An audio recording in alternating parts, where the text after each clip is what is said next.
नमस्कार, बहुत स्वागत है आपका आश्रम यूट्यूब चैनल पर। हम देखते हैं कि बहुत सारी हथेली में रेखाओं की संख्या बहुत ही कम होती है। तो जिन जातक के हथेली में बहुत कम रेखाएं, वो इस अंक को अवश्य देखिए। आखिर क्या होता है?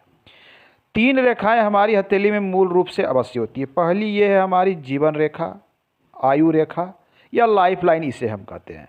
दूसरी रेखा इसके सटकर या इसके आसपास से निकलती है, कुछ इस प्रकार से जाती है, ये होती है हमारी हेड लाइन। और तीसरी रेखा ये होती है जिसे हम हार्ट लाइन, हृदय रेखा कहते हैं।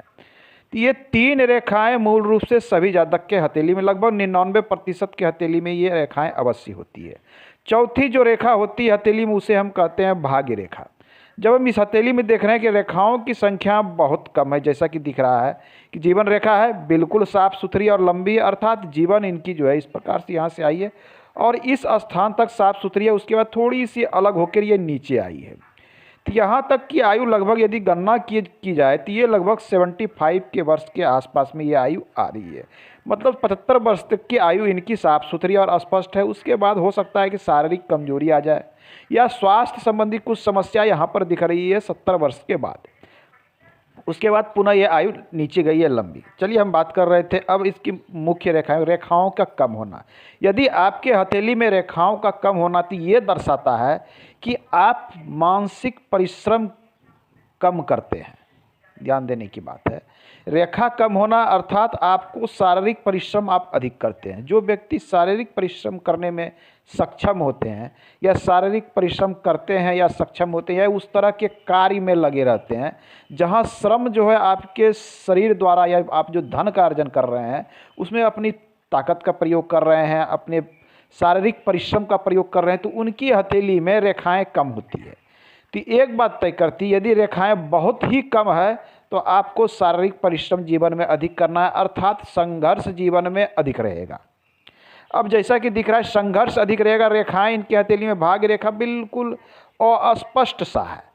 तो रेखाएं यदि भाग्य रेखा अस्पष्ट और वीक है, मतलब धन के लिए संघर्ष। अब आपको पैसे बनाने के लिए, क्योंकि आज के समय में पैसा महत्वपूर्ण हो गया, धन महत्वपूर्ण है, बिना धन के कुछ भी संभव नहीं है, हर जगह धन की। तो धन के लिए यहाँ पर संघर्ष अधिक दिखता है यदि आपके हथेली में चौथी भाग्य रेखा नहीं है। यदि भाग्य रेखा है तो धन का फ्लो आपके हथेली में होगा, चाहे भाग्य रेखा इतनी छोटी हो या यहाँ तक हो या यहाँ तक हो। रेखा, अगर ये रेखा आपकी शनि पर पहुँचने वाली भाग्य रेखा हथेली में है, चाहे जिस भी अवस्था में है, टूटी फूटी हो, कमज़ोर हो, यदि ये रेखा उपस्थित है तो आपके पास धन का फ्लो होगा। हाँ, कम और अधिक हो सकता है लेकिन धन का फ्लो होगा। लेकिन यदि ये रेखा नहीं दिखे तो धन के लिए संघर्ष, मतलब जीवन में परिश्रम अधिक होगा। श्रम करके धन आएगा, धन इतना ही आएगा कि आपका काम चल सके, मतलब धन स्टोर होने की संभावना कम हो जाती है यहाँ। हाँ, ऐसे व्यक्ति यदि मेहनत और लगन से एक क्षेत्र में लगातार कार्य करते रहें तो ऐसे व्यक्ति भी धन बनाने में सक्षम हो जाते हैं। ऐसा नहीं है कि आपके हथेली में भाग्य रेखा नहीं है तो धन नहीं होगा, ऐसा कुछ नहीं। आपकी शनि पर्वत की स्थिति, जो आपके कर्म का क्षेत्र है, ये अगर पर्वत की स्थिति अच्छी होती है, जैसा कि इस हथेली में सामान्य दिख रहा है, किसी प्रकार का इस पर निगेटिव साइन नहीं है, ये दबा हुआ नहीं है, तो इसका मतलब कर्म का क्षेत्र आपका अच्छा है। तो ये भी आपको एक चीज़ दिखलाता है कि आपके पास जीवन में धन आ सकता है। दूसरा, सूर्य का क्षेत्र। यहाँ सूर्य का क्षेत्र देख रहे हैं तो एक विशिष्ट चिन्ह यहाँ दिख रही है। इनके हथेली में एक विद्या रेखा है। ये इस रेखा को कहते हैं विद्या रेखा या बुद्धि की रेखा, इस प्रकार की चीज़ है। ये विद्या रेखा क्या दर्शाती है? ये किसी एक क्षेत्र में या किसी कार्य क्षेत्र में आपकी दक्षता को दिखलाती है।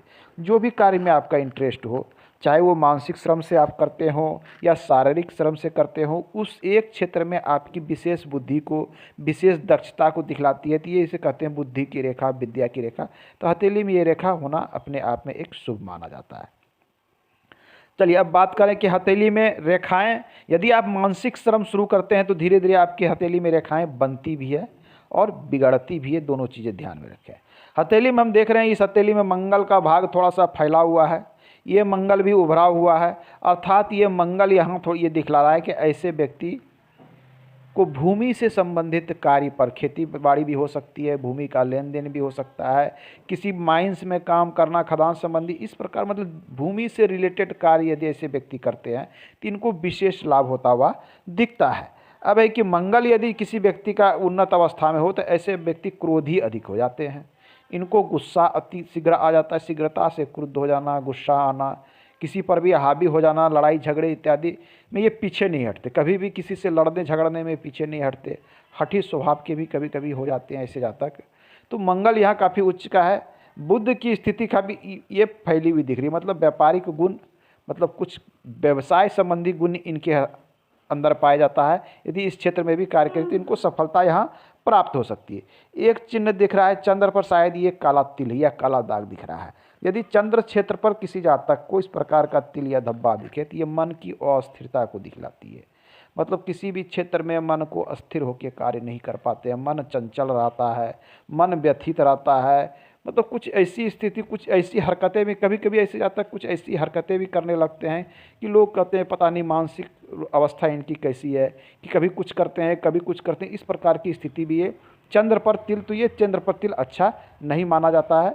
इस हथेली में ये दिख रहा, हो सकता है ये तिल नहीं भी हो।